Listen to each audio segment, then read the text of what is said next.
Isang mapagpalang araw sa ating lahat guys. Sa episode nga pala na ito, magluto tayo ng Bicol Express na balon-balon na naman. Tara guys, samahan niyo.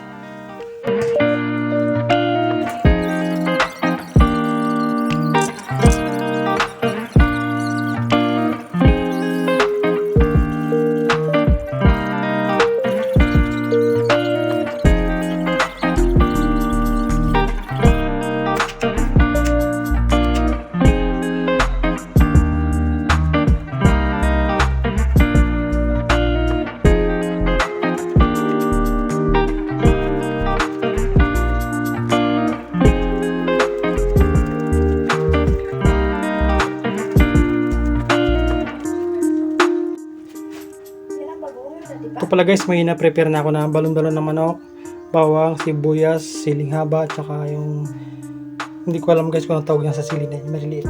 Tsaka lalagyan natin siya guys ng sitaw, pinaka-extender niya para may gulay din siya. Ito pala yung ating bagoong, tsaka ito yung ating gata. Medyo maraming gata pero hindi natin siguro nihiubos guys. Simulan natin guys. Yung gagamitin pala natin dito guys, yung taba rin ng manok na tinanggal ko dun sa balon-balonan. Hindi natin gagamit ng mantika. Yan natin yung mamantika guys.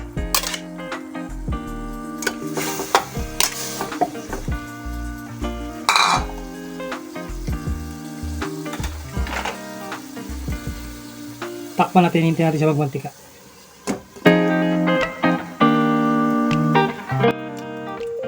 Yung pala guys, nagmantika na siya guys. Lalagay natin yung bawang.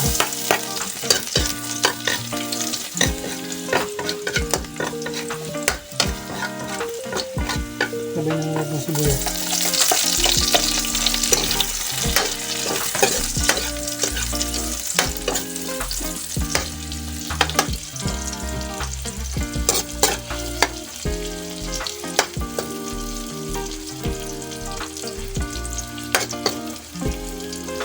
Ito guys yung balon-balonan.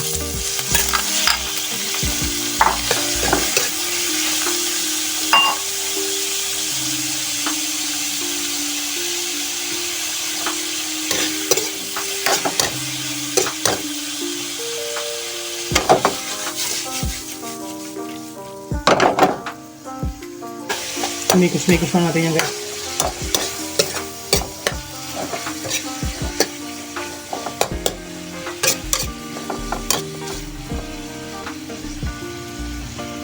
Lagyan natin ng bagoong.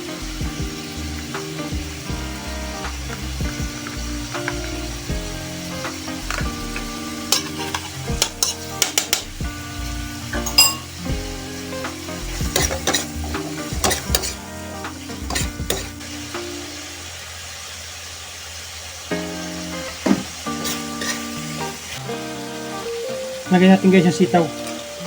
Mas buto kasi nadudurog yung sitaw. Lagyan natin yung gata.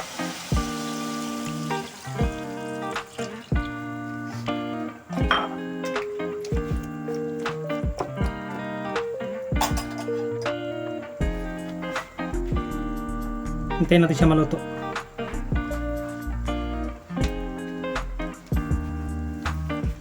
Hindi ko pala siya tatakpan guys para hindi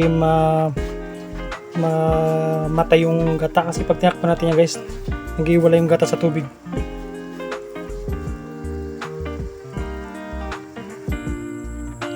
Guys, ito na pala yung update sa ating sitaw na tinanim nakaraan. Kung matatandaan nyo sa episode 3. Nalaki na siya. Nilagyan ko na rin ng tulos para akyat na lang sila. Ito pala may hindi pa ako nailagyan. Pero may mga buo na tayo dyan guys. Ito pala guys pipino. Didiligan natin yan naman. Pipino.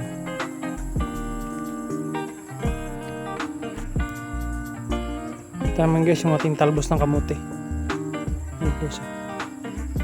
Nagtubo na siya. Tinanim natin siya nung episode 3. In-upload ko rin yan.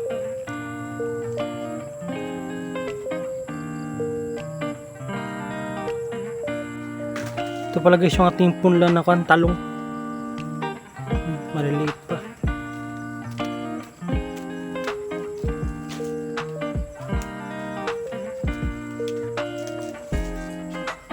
Diyan natin yan itatanim guys.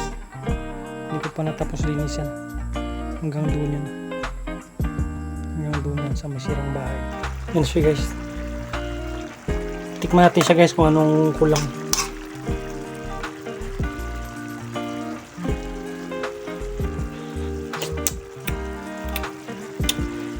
Yung gusto ko pala guys sa Bicol Express, medyo may tamis siya na konti.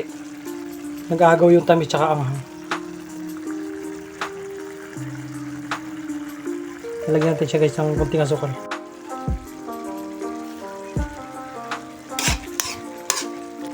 Timplan nyo muna siya guys bago nyo siya lagyan ng sili.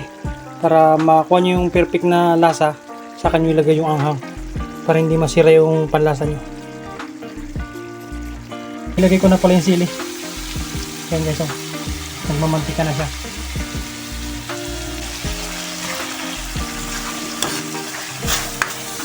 Ito na pala guys, ang ating finished product. Bicol Express na balon-balon na naman. Thank you so much guys for watching. Please like, share, and subscribe. Paalam!